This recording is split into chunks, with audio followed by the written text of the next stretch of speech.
अब हम चलते हैं व्यंजन की ओर। व्यंजन सबसे पहले बढ़ते हैं वर्गीय व्यंजनों। किसको? वर्गीय व्यंजन।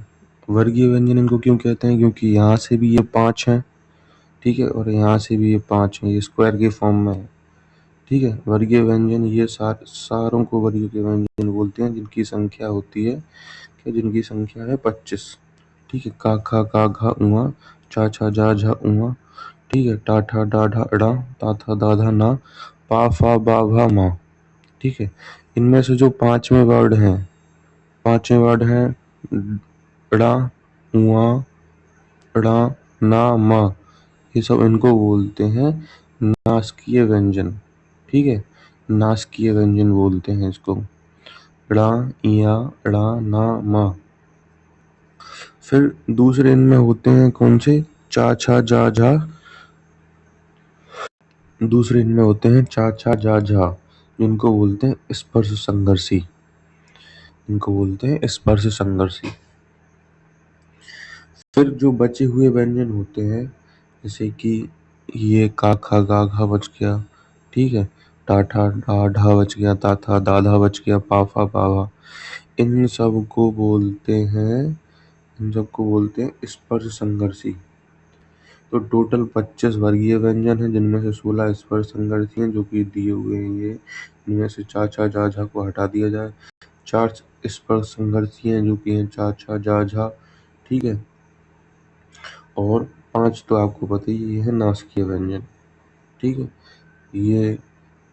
ये होगा इस वर्गीय व्यंजनों में 16 स्पर्शी व्यंजन, 4 स्पर्श संघर्षी व्यंजन, 5 नासकीय व्यंजन। अब आते हैं अंतःस्था व्यंजनों के बारे में। इनके बारे में पहले ही पढ़ चुके हैं अपन। अंतःस्था व्यंजनों के बारे में जो कि हैं या, रा, ला, वा। 4 होते हैं या, रा, ला, वा। सबसे पहले अपन पढ़ेंगे या और वा के बारे में। या और वा, इनको क्या बोलते हैं? इनको अपन को याद रखना है, इनको बोलते हैं अर्धस्वर। या और वा को या, रा, ला, वा, तो फर्स्ट और लास्ट वाला को बोलते हैं अर्धस्वर। जैसे अपन लिखेंगे कौवा, यहाँ वा भी लग सकता है और वा की जगह यहाँ आ भी लगा दिया, देख सकते हैं आप, कौवा। महिलाएं, तो ए भी लगा दिया यहाँ पे महिलाएं में, ये आइए, तो यहाँ ये लग गया, इसीलिए इनको अर्धस्वर बोलते हैं। डॉक्टर भोलानाथ तिवारी ने इन्हें संघर्षहीन साप्रवाह व्यंजन भी कहा है। किसको? या और वा को। फिर आते हैं अपन रा, दूसरा बचा है रा, इसको बोलते हैं प्रकंपित और लुंठित व्यंजन। प्रकंपित और लुंठित व्यंजन। और ला को बोलते हैं फिर क्या? ला को बोलते हैं पार्श्विक व्यंजन। क्या बोलते हैं? पार्श्विक व्यंजन। या और वा को बोलते हैं अर्धस्वर। डॉक्टर भोलानाथ तिवारी ने संघर्षहीन साप्रवाह व्यंजन बोला है। रा को बोलते हैं प्रकंपित और लुंठित व्यंजन, और ला को बोलते हैं पार्श्विक व्यंजन। अब आते हैं ऊष्मीय व्यंजनों पर। ऊष्मीय व्यंजन, जिन वर्णों के उच्चारण में जोर से श्वास अंदर खींचना पड़ता है, जैसे शा, शा, शा, हा। ऐसे वर्ड जिनको बोलते समय हमको श्वास को जोर से अंदर खींचना पड़ता है, या कह सकते हैं गर्म हवा बाहर निकलती है, ठीक है, गर्म हवा बाहर निकलती है, इनको बोलते हैं ऊष्मीय व्यंजन। सा, शा, शा, हा, ठीक है, इनको याद रखिए। शा, शा, शा, हा ऊष्मीय व्यंजन है, गर्म हवा बाहर निकलती है, उच्चारण में जोर से श्वास को अंदर खींचना पड़ता है, ठीक है। फिर आते हैं आगत स्वरों पे। आगत अपन ने पढ़ा है अनुनासिक। अनुनासिक में चंद्र बिंदु, अनुनासिक अलग होता था, ये है क्या है? ये है, इसमें चंद्र बिंदु, चंद्र तो होता है, बिंदु नहीं होती। यदि अंग्रेजियों के शब्दों को हिंदी में लिखा जाए, जो अंग्रेजी के शब्द हैं उनको हिंदी में लिखा जाए, तो आगत स्वर लगाते हैं अपन। जैसे हॉस्टल है, तो यहाँ देखो, यहाँ हॉस्टल में ये लगा है। हॉस्पिटल, यहाँ बिंदी नहीं लगी है, बिंदी नहीं लगानी है अपन को, ठीक है। हॉस्पिटल हो गया, नॉलेज हो गया, कॉलेज हो गया, कॉफी हो गया, ऑपरेशन हो गया, तो ये इनको बोलते हैं आगत स्वर, जहाँ पे चंद्र बिंदु नहीं। अब हम वर्गीकरण उच्चारण के आधार पर वर्णों का, किसका? उच्चारण के आधार पर वर्णों का वर्गीकरण करेंगे। जैसे तो अपन अपन ने जो वर्गीय व्यंजन पढ़े थे वो है का खा गा घा अड़ा चा चा जा झा उआ टा ठा डा ढा अड़ा ता था दा धा ना पा फा बा भा मा। ठीक है, अब इनको बोलेंगे का वर्ग के व्यंजन। इनको क्या बोलेंगे? का वर्ग के व्यंजन बोलेंगे। फिर दूसरी लाइन में जहाँ चा से शुरुआत हो रही है तो इनको चा वर्ग के व्यंजन बोलेंगे, इसको टा वर्ग के व्यंजन बोलेंगे। ठीक है, इसको ता वर्ग के व्यंजन बोलेंगे, इसको पा वर्ग के व्यंजन बोलेंगे। ठीक है, अब ये जो का वर्ग के हैं इनको अपन कंठ से बोलते हैं। ये गला है, ठीक, यहाँ कंठ होती है। फिर दूसरे हैं तालु, ये तालु से बोलते हैं। तालु क्या होती है? जो बिक्स काइट दिखते हैं वो ऐसे लटकती हुई है गले के अंदर, उसको बोलते हैं तालु, इसको बोलते हैं तालु। तो चा वर्ग को तालु तालु से बोलते हैं। ठीक है, फिर होती है मूर्धा। मूर्धा जो अपने मुंह के अंदर जो ऊपर होती है ना, वहाँ मूर्धा। टाड़ा तो ऊपर, तो मूर्धा से बोलते हैं। फिर ता था दा इनको दांतों से बोलते हैं। फिर पा वर्ग को होंठ से बोलते हैं। तो कंठ, तालु, मूर्धा, दंत, ओष्ठ। तो अब इनमें क्या है कि अब अपन को ऐड करना, यहाँ से क्वेश्चन जरूर पूछा जाता है। अब जो का वर्ग है, जो कंठ वाला है, वहाँ दो और ऐड करेंगे अपन। कैसे दो और ऐड करेंगे कि देखो यहाँ पे ऐड करेंगे अपन छोटा आ, बड़ा आ, हा और विसर्ग।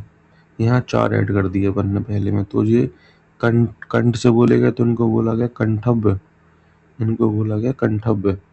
ठीक है, अब दूसरे में फिर चार ऐड कर देंगे, यहाँ पे भी चार ऐड कर देंगे, छोटा ई, बड़ा ई, या और शा।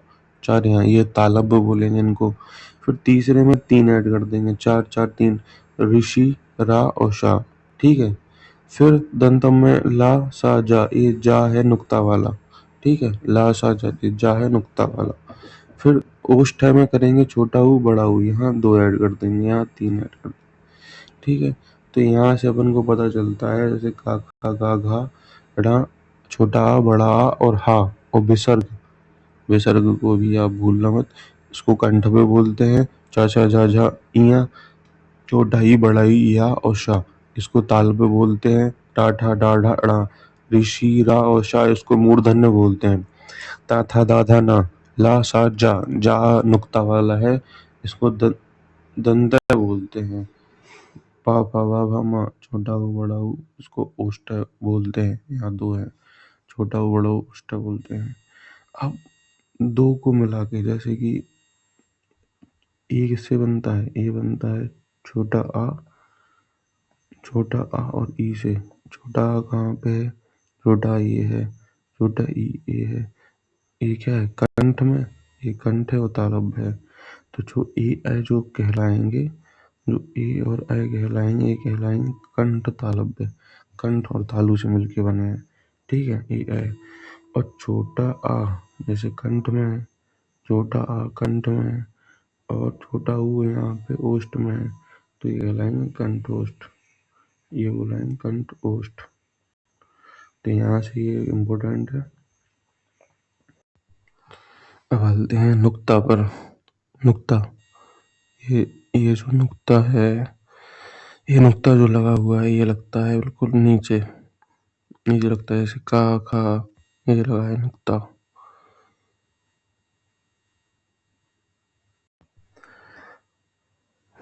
अरबी और फारसी शब्दों के प्रयोग को नुक्ता बोलते हैं। अरबी फारसी के शब्दों में ये प्रयोग होता है क्या? ये नुक्ता जो लगा हुआ है, जिस वर्ड के नीचे बिंदु लगा हुआ होता है। नई विकसित ध्वनियाँ इन्हीं को कहते हैं। क्या? नई क्वेश्चन आए कि नई विकसित ध्वनियाँ किनको कहते हैं? ये का खा गा घा फा, जिनके नीचे नुक्ता लगा हुआ है। इनका सबसे पहले प्रयोग किसने किया? इनका सबसे पहले प्रयोग किया है राजा शिव प्रसाद सितारे हिंद ने। क्वेश्चन आए कि नई विकसित ध्वनियों का सबसे पहले प्रयोग किसने किया है? राजा शिव प्रसाद सितारे हिंद द्वारा किया गया। अब ये देखिए, हिंदी शब्द है, ये उर्दू शब्द है। नुक्ता लगने के कारण पूरा अर्थ ही बदल जाता है। जैसे कि कफ लिखा है, कफ, कफ का मतलब हिंदी में बलगम है, लेकिन कफ में अगर का में नुक्ता लग जाए तो ये बटन का हिस्सा कहलाता है, शर्ट के बटन का हिस्सा। खाना, हिंदी में खाना का मतलब है भोजन। अगर यहाँ खाना, खाना में लग जाए अगर कफ, वो नुक्ता लग जाए, तो उसका मतलब होता है डिब्बा। कहते हैं ना गरीब खाना, ठीक है, कमरा या डिब्बा बन जाता है। गोल का मतलब अपने सर के लिए वृत्त होता है, लेकिन वहाँ गोल हो जाए तो दल, जैसे अली गोल, तो ये दल, दल बन जाता है गोल। गोल में गा में नुक्ता लग जाता है। जरा का मतलब हिंदी में होता है बुढ़ापा, लेकिन यहाँ जरा लिख जाए तो ये थोड़ा सा हो जाता है उर्दू में, ठीक है। और फन, फन का मतलब अपने जो फन होता है सांप का, लेकिन अगर वहाँ फन लग जाए तो हुनर हो जाता है। तो का खा गा घा, ये चार हैं, ये का खा गा घा तीन को, इनको जीवाजीव के मूल से उच्चारण है। जीव, जिह्वा के मूल से उच्चारण किया गया है इनका, इसलिए इसलिए इनको बोला गया अलीजीवा और जीवा मूलीय। क्या बोला गया है? जीवा मूलीय और अलीजीवा, किनको? काखा गागा को। और जा तो ये दंत है, ये अपने पढ़ा था ला सा जा, दंत है में, ठीक है, तो ये जावा। फा, बा और फा क्या है? दंतोष्ठ है ये, इसमें क्या है? ये नुक्ता वाला है। बा और फा ये दंतोष्ठ है, तो वो बा और फा ये दंतोष्ठ है, इनको बन जाके कहते हैं कौन सा? बा और फा, ये दोनों क्या है? दंत प्लस ओष्ठ, दंतोष्ठ है।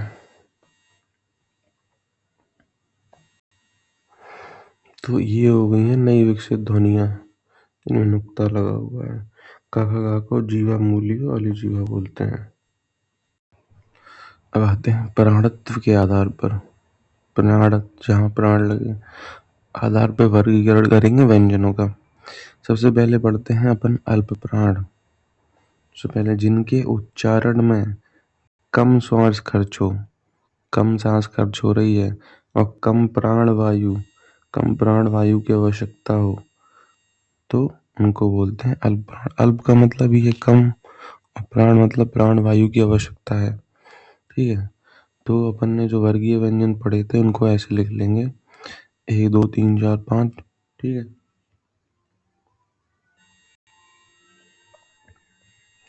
ठीक है, तो इसमें आएंगे देखो, पहली वाली रो के जो रहेंगे वो आएंगे इसमें, ठीक है। सारी में से जो पहली वाले के आएंगे 5 ही होगा, तीसरी वाली के आएंगे पहली के, तीसरी के और पांचवी के, ऑड वाले आएंगे यहाँ पे। फिर अंतःस्थ व्यंजन आप जानते हैं, यारा लावा, ठीक है। और इड़ा, ये भी आप जानते हैं, ये उच्चब्द में से है, यारा लावा अड़ा, ये उच्चब्द में से है। और सभी 111, तो ये 5 थी 15, 4 ये, 1 ये और 11 ये, तो कुल अल्प प्राण की संख्या 31 हो जाएगी। अल्प प्राण मतलब ए से शुरू हो रहा है और ये 1 है।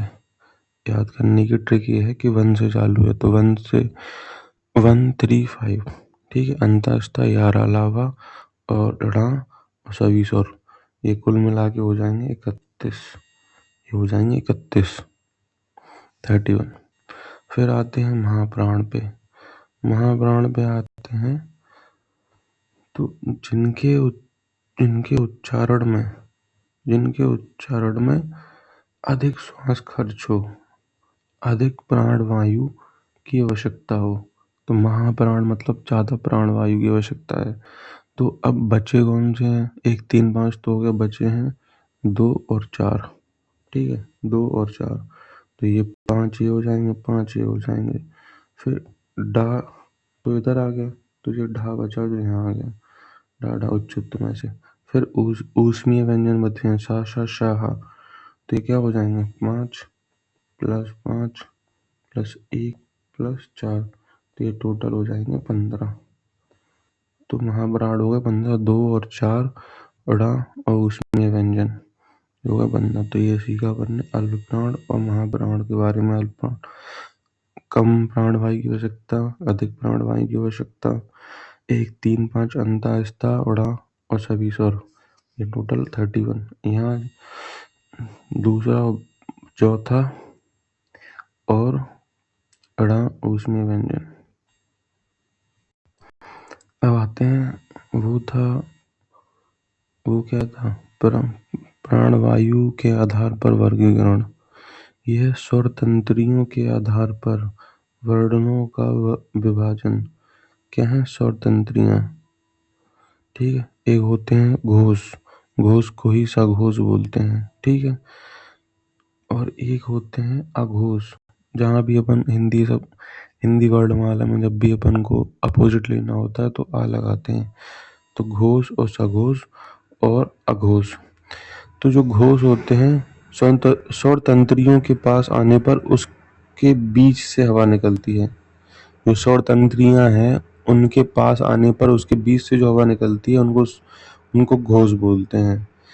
अब घोष में क्या है, घोष में सीधा सीधा है जो अपन ने वर्गीय व्यंजन पढ़े, 1, 2, 3, 4, 5, ठीक है, 4 और 5। तो इनमें से ये क्या है, लास्ट वाले हैं, ठीक है।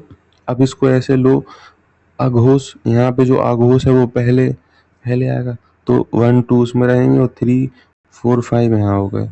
फिर है यहाँ पे यारा लावा, यारा लावा, लेकिन यहाँ से इन्होंने हा ले लिया, उसका यहाँ से हा आ गया और सभी स्वर रहेंगे, ठीक है, ठीक है। अंतःस्था तो थे वहाँ पे, लेकिन इन्होंने हा ले लिया और 3, 4, 5 हो गए। तो टोटल वर्ड फ्री हो गए 15 प्लस 5 प्लस 11, क्योंकि एक हो गया वहाँ पे उच्चित था, तो ये फिर से 31 हो गए हैं, ठीक है। ये फिर से 31। तो घोष, घोष जिनको साघोष भी बोलते हैं, स्वतंत्रियों के पास आने पर उसके बीच से हवा निकलती है। जो अघोष है, स्वतंत्रियों के पास आने से उनके बीच से हवा नहीं निकलती है। अघोष में क्या है, स्वतंत्रियों के पास आने पर उनके बीच से हवा नहीं निकलती है, उनको बोलते हैं। अब जो आ है, यहाँ पहला है, पहला और दूसरा, और शा शा शा, हा तो फिर वहाँ पे चला गया, ठीक है। शा शा शा, ये कितने हो गए, 5 प्लस 5 प्लस 3, ये हो गए 13, ये हो गए हैं 13। तो ये हो गए हैं आघोष। दोनों को देखेंगे, घोष सघोष आघोष। आघोष में 1, 2, यहाँ पे 3, 4, 5, यारा लावा हार और ये सभी स्वर, यहाँ 1, 2 और शा शा शा। स्वतंत्रियों के पास आने पर उनके बीच से हवा नहीं निकलती है, अघोष में यहाँ हवा निकलती है। संयुक्त व्यंजन, संयुक्त व्यंजन, जैसे अपन ने संयुक्त स्वर ही पढ़े थे, संयुक्त व्यंजन है वे व्यंजन जिनका निर्माण एक से अधिक व्यंजन से हुआ। किससे? एक से अधिक व्यंजन से हुआ है, उनको संयुक्त व्यंजन बोलते हैं। इनकी कुल संख्या 4 है, ठीक है। कौन सा है? छ, त्र, ज्या, ऋषि। अब छत्र का और शा से बनता है। अब कैसे बनता है? आधा का, आधा सा, फिर आ, ठीक है। त्रा ता और रा से बनता है। ये बहुत इंपॉर्टेंट है, पूछे जाते हैं ता और रा से। तो आधा ता और रा फिर आ, ठीक है। ज्या, जा और उहा से बनता है, जा और उहा से बनता है, जा उहा और आ। श्री बनता है शा और रा से, शा रा और आ। अब इसको लगे हाथ पढ़ लेते हैं संयुक्त स्वर भी। ए ऐ ओ अ। तो ए छोटा आ और छोटा ई से बनता है ए, ठीक है। ये दोनों इम्पोर्टेंट है अपन को पढ़ना। ओ बनता है छोटा आ और छोटा ऊ से। बाकी तो अय बन जाए तो छोटा आ और ए से, और छोटा आ प्लस ओ से। ये संयुक्त स्वर हैं। 4 संयुक्त स्वर होते हैं, 4 संयुक्त व्यंजन है, छत्र, ज्या और ऋषि। अब अपन जो गलती करते हैं, जैसे श्रृंगार ऐसे लिख दिया, तो ये जो लाइन है, अगर ये श्र रा लगा है तो इसको नहीं लगाएंगे, ये गलत हो जाएगा हमेशा, ये सही है। यहाँ वो वाली, यहाँ पे भी अपन ने ये वाली लाइन लगा दी, ये नहीं लगेगा, तो जो हो जाएगा श्रृंगाल, तो ये गलत हो जाएगा, तो श्रृंगाल ये सही है, समझे। कभी कभी पूछ लेता है क्रम, स्वरों का क्रम, व्यंजनों का क्रम। तो अपन को जो इम्पोर्टेंट, अपन को ये तो पता है, छोटा आ, छोटा बड़ा आ, छोटी ई, छोटा ऊ, बड़ा ऊ, यहाँ ऋषि आता है, ए ऐ ओ औ। लेकिन इनके पहले आता है अंग, फिर अनुनासिक, फिर आहा। ये अपन को पढ़ना है, ठीक है। अंग, अनुनासिक, आहा। पहले आएगा अंग, फिर अनुनासिक और फिर विसर्ग आएगा, ठीक है। अंग, अनुनासिक और विसर्ग, ये आपको याद रखना है। अब व्यंजनों का क्रम देखते हैं तो का, जैसे अभी अपन ने पढ़ा है, जैसे का बनता है का और शा से, ठीक है। तो यहाँ पे भी लिखा हुआ है का और शा से बनता है त्रा। तो देखिए का के बाद क्या आएगा, त्रा आएगा। देखिए का के बाद त्रा आएगा, खा गा गा डा चा चा जा जा। जा और उआ से मिलके बनता है, किससे, का, जा और उआ से मिलके बनता है तो ज्या आ जाएगा यहाँ जा के बाद में। फिर टा ठा डा डा, यहाँ उच्चत आ जाएंगे, डा के बाद देखो उच्चत आ गए, फिर ड़ा। मतलब ये उच्चत वही है, उन्हीं को कहते हैं।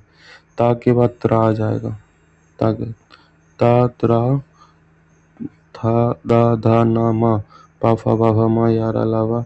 शाह के बाद श्री आ जाएगा, ये हमको नहीं पता था। शाह के बाद श्री आ जाएगा, देखो शाह के बाद श्री, ठीक है। शाह यहाँ जा, तो मतलब जे इसके पहले, जे इसके पहले, ये इसके नहीं, ये इसके बाद, ये इसके बाद, जे इसके बाद, ये ता के बाद, ये का के बाद। यहाँ से ये सब क्लियर हो गए, ठीक है। और ये डा ढा तो आपको पता ही है, डा ढा ऐसे आएंगे। अब अपन कर, अब देखो अपन जैसे वर्डों पे सारी मात्राएं लगा के देखते हैं जो क्रम है। कंग और अनुनासिक, फिर विसर्ग, फिर का, की, कू, क्रे, क्री, के, कै, को, कौ। सिमिलरली का भी है। अब वर्ड विच्छेद देखते हैं अपन। एक बेसिक चीज है जो अपन नहीं जानते हैं, जैसे रा लगा हुआ है और इसमें घुंडी नहीं है, जैसे तुझे छोटा ऊ होता है, ठीक। अगर इसमें घुंडी ऐसे लगी हुई है तो ये होता है बड़ा आ, बड़ा ऊ, ठीक है। अब वर्ड विच्छेद अपन समझते हैं। वर्ड विच्छेद में क्या है,